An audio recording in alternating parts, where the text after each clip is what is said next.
주식이든 부동산이든 싸게 사야 되는 거잖아요. 그러면 2600에서도 20% 정도가 더 올라갈 수가 있다는 얘기죠. 지금이라도 주식 투자를 하셔야 됩니다. 지금도 좀 늦지 않았다. 코로나 위기 때 샀었더라면 이때가 지금이었다는 거죠. 아직까지도 기회는 많다. 아니 그런 걸 우리 고객 계좌부터 먼저 사줘야지 왜 방송에 가서 먼저 얘기하냐 뭐 이런 얘기도 하시는데 이 방송을 들으시는 많은 분들이 조금이라도 이제 도움이 됐으면 하는 바람에서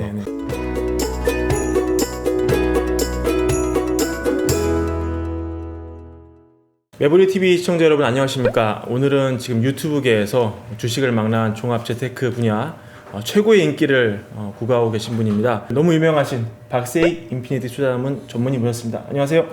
지금 코스피가 지수로 이제 2,500이 넘었는데요. 한때 1,400까지 가지 않았습니까? 올해 불과 몇 달 전의 일인데, 그래서 뭐 항상 투자 타이밍을 잡기가 쉽지 않지만 지금 이게 또 놓친 게 아니냐, 또 놓친 게 아니냐, 정말 아쉽다 이런 얘기를 하시는 분들이 사실 지금도 많습니다. 그래서 항상 또 투자자들이 이 2,000 밑으로 막 떨어질 때는 선뜻 손이 안 가고 또 막 올라와서 정고점을 돌파하고 이때쯤 되면 또 막 관심이 높아지면서 많이 또 사지 않습니까?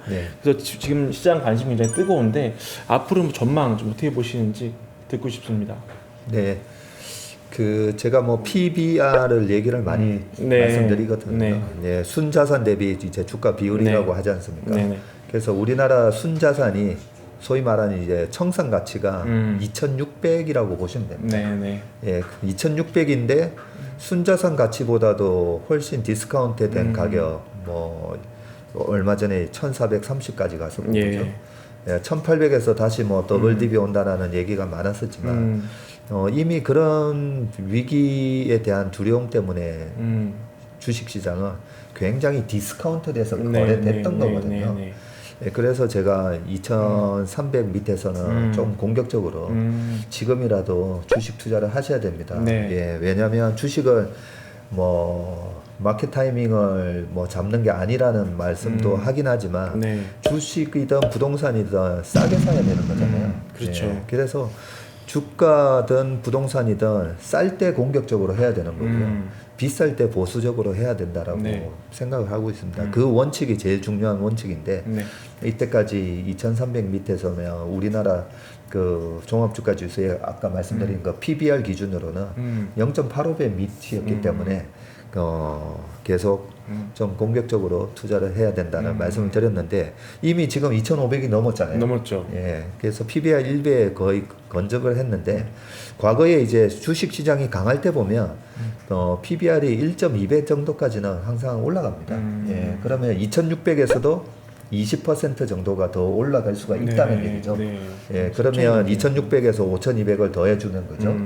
3,100 정도 나오는 숫자가 나오기 때문에 과연 1.2배까지 갈지 뭐 그 부분은 뭐 지켜봐야 되겠지만 지금도 좀 늦지 않았다라는 생각이고요. 우리가 그때 코로나 위기 때 샀었더라면 이런 말씀을 이제는 많이 하시잖아요. 많이 하죠. 정말 많이 합니다. 근데 제가 늘 하는 얘기가 뭐 1년 지나고 2년 지나고 보면 그때가 지금이었다는 거죠. 그러면 1년 지났을 때는 또 우리가 어떤 아쉬움을 얘기할까 생각해 보면 그때 코로나 피해주를 샀었더라면 이라는 얘기를 아마 할 겁니다.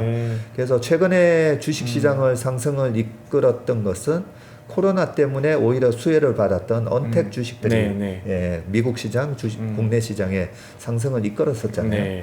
그런데 지금 코로나 때문에 많은 피해를 본 그 업종의 대표 기업들이 보면 지금도 많이 주가가 박살나 있습니다.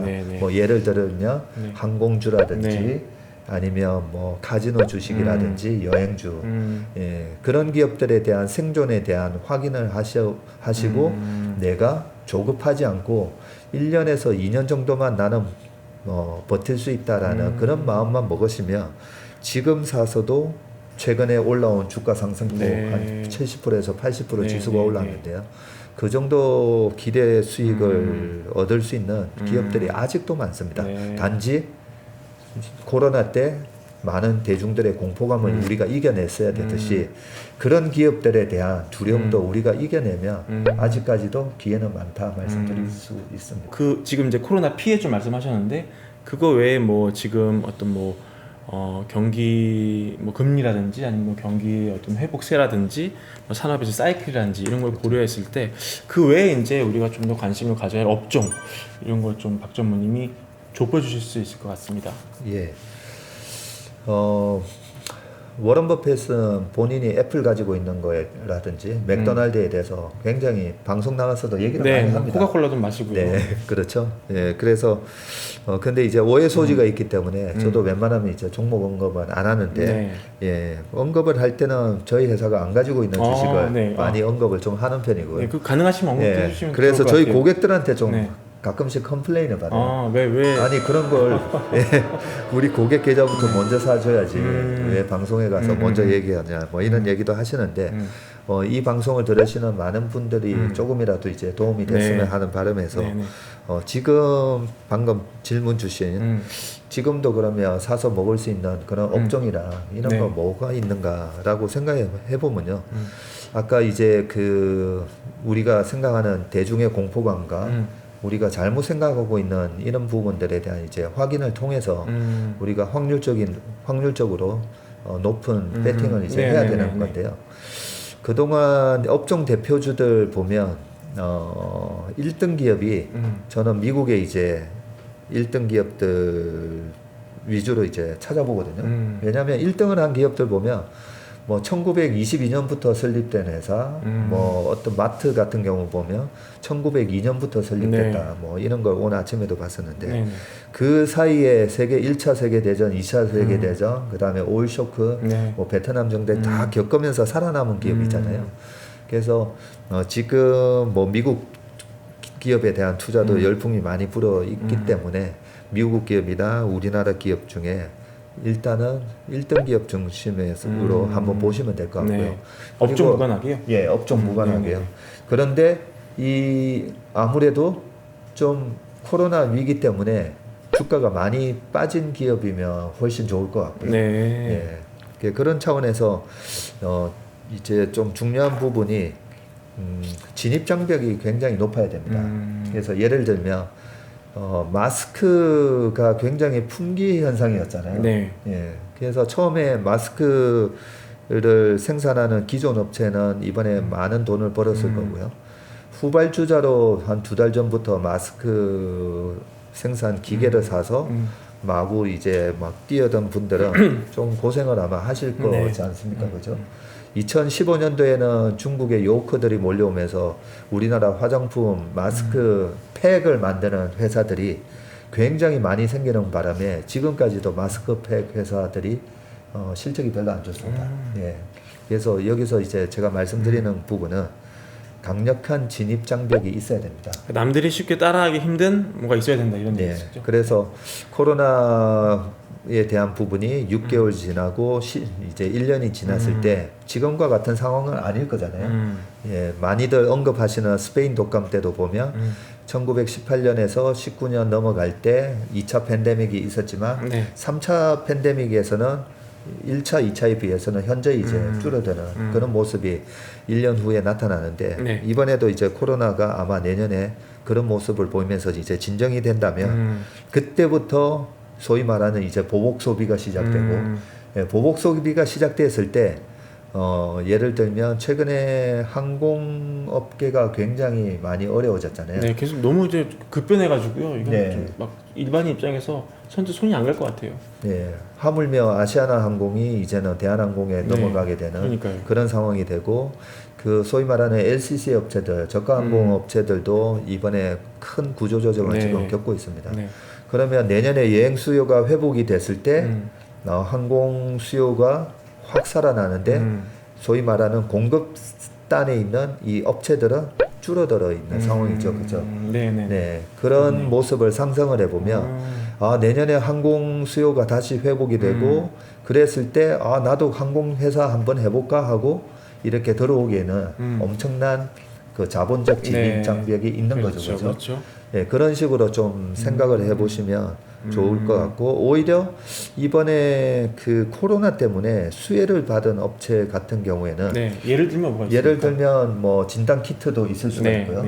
이 진단 키트가 어느 정도의 이제 기술적 경쟁력이 있는지는 좀 체크를 해봐야 되는데 C땡 기업가 대표적이죠. 예, 수많은 업체들이 이제 우리나라 업체가 정말 그 기술적인 우위에 있는 거는 사실입니다.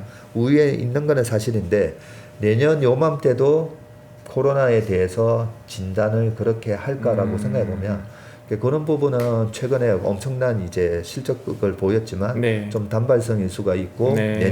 내후년까지 이어지기가 힘들기 네, 때문에 네. 그런 부분을 좀 조심하셔야 될 것 같고요. 아까 마스크처럼. 네. 예, 그리고 치료제나 백신도 저는 좀 비슷하게 좀 조심해야 된다는 생각인데요. 네. 2009년도에 신종플루가 굉장한 그 글로벌리 네. 팬데믹이었거든요. 맞습니다. 예, 그런 상황에서 2010년, 11년도에 우리가 백신을 맞으면서 신종플루를 극복하지는 않았습니다. 그렇죠. 예, 그리고 그때 당시에 병원에서는 타미플루를 처방을 했었지만 타미플루의 제약회사가 그 이후로도 계속 떼돈을 번 건 아니었습니다. 그런 측면에서 이번에 코로나에 대한 수혜를 받았던 네. 기업에 대한 시장에서의 어떤 인기는 약간은 이렇게 좀 페이드 어웨이 될 가능성이 네. 좀 높고 네. 오히려 많은 피해를 봤던 이 컨택 주식 중에 그렇게 구조조정을 겪었고 대신에 다시 진입하려면 강력한 자본적 기술적 네. 진입 장벽이 있는 그런 업체를 좀 보셨으면 하고 그 중에 또 뭐 하나 좀 더 말씀을 드리면 네. 카지노 업체도 저는 괜찮아 보이는 것 같아요. 카지노 업체요? 네. 몇 개 없죠 사실은 예, 우리나라에는. 그렇죠. 그래서 만약에 외국인들이 몰려고 온다면 음. 우리나라 카지노 외국인 카지노는 딱 2개 업체밖에 네, 없잖아요. 그렇죠. 네. 그런 부분에 있어서 외국인 카지노 외국인들이 이렇게 몰려오니까 나도 외국인 카지노 한번 만들어 볼까는 정부 규제 때문에 안 되는 안 되죠. 거잖아요. 네. 허가 산업이니까. 예, 허가 산업이라서 강력한 진입 장벽이 네. 있습니다. 네.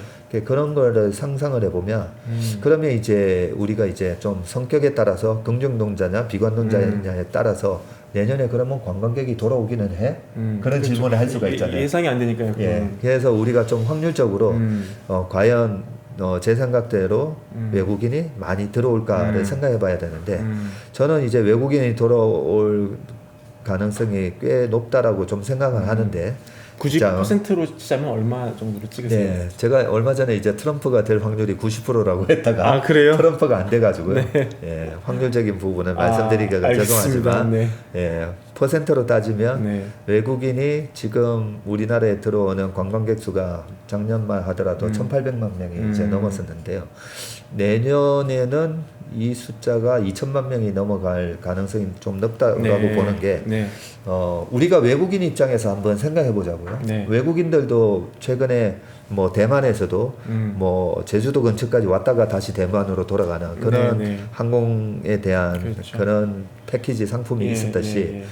외국인들이 이 코로나가 내년에도 약간 3차 팬데믹이 남아 있는 상황에서 이 락다운이 다 해제됐다고 했을 때 가장 가고 싶은 나라 우리 아이가 만약에 배낭 여행을 간다면 네. 그 나라는 안전해 거기는 괜찮아 할 수 있는 나라가 우리나라가 최고지 않겠습니까?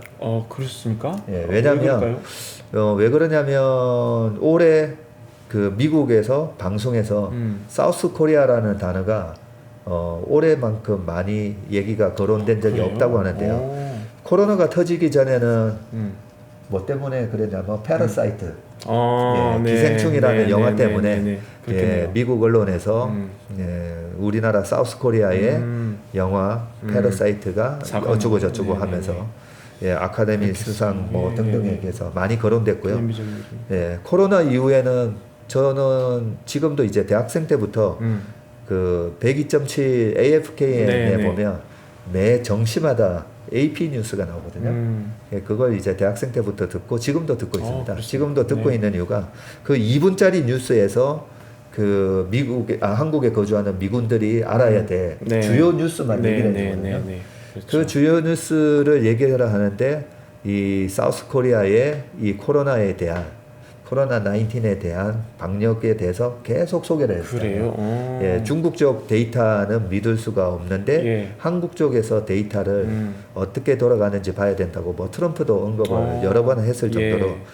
사우스 코리아라는 이 단어가 이 코로나 위기에 가장 박력을 잘한 네. 그런 나라로 방송이 많이 됐기 때문에 뭐 외국에 좀 올해 내년에 이제 여행을 보낸다고 하면 가장 가고 싶은 나라가 한국이지 않을까라고 네. 생각이 들기 때문에 여행 수요가 내년에 폭발적으로 만약에 회복된다면 네. 가장 수혜는 우리나라 기업이라고 기분 좋은 저는 뉴스입니다. 생각합니다. 정말. 네. 네. 소식입니다. 그리고 말 나온 김에 또 조금 이 위기에 우리나라 기업들에 대한 또 주목을 해볼 만한 부분이 그렇다면 이번에 방금은 수요단에서 이제 말씀을 드렸는데 예. 생산단에서 지금도 보면 미국하고 미국 쪽에서도 보면 어떤 주는 다시 부분적인 셧다운 조치가 들어가고 있고 유럽은 아직까지도 뭐 코로나가 확진자가 엄청나게 늘어나면서 그죠? 제대로 이 생산이 안 되는데 그러면 글로벌하게 우리가 온라인을 통해 가지고 수요는 살아나고 있잖아요. 네. 최근에 뭐 미국의 타겟이라든지 월마트, 뭐 코스코라 이런 기업들에 보면 온라인 매출이 막 90%, 140% 이렇게 증가를 합니다. 네. 그러면 그 중에서 이제 가전제품이 이번에 제일 많이 팔렸거든요. 뭐 그렇게 생각했을 때 전 세계에서 공장이 제대로 돌아가는 나라는 또 어디인가라고 생각해 보면 지금 우리나라랑 중국 정도 공장이 제대로 돌아가고 있지 않나. 미국도 지금 상당히 못 돌아가는 모양이죠. 예.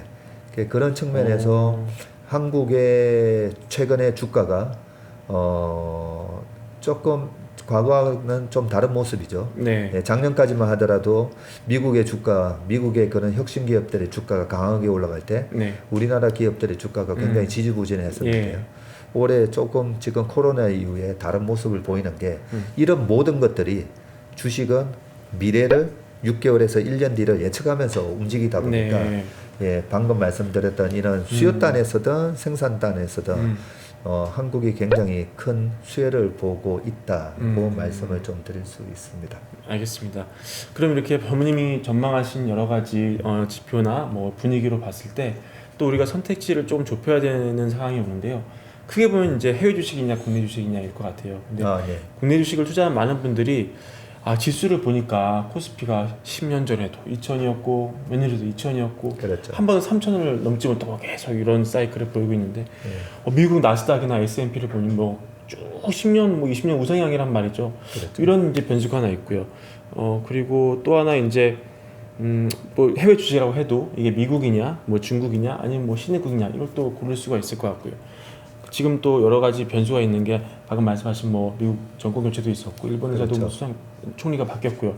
이런 종합적인 거를 봤을 때 지금 돈을 투자를 한다면 물론 이제 가정치를 두고 나눠서 할 수도 있지만 국내냐 해외냐 만약에 해외라면 해외 어디냐 이런 얘기도 하실 수 있을까요? 예, 먼저 결론부터 먼저 말씀을 드리면 투자의 매력도로 따지면 한국이 제일 우선순위이고요. 지금 두 번째는 시점에서요?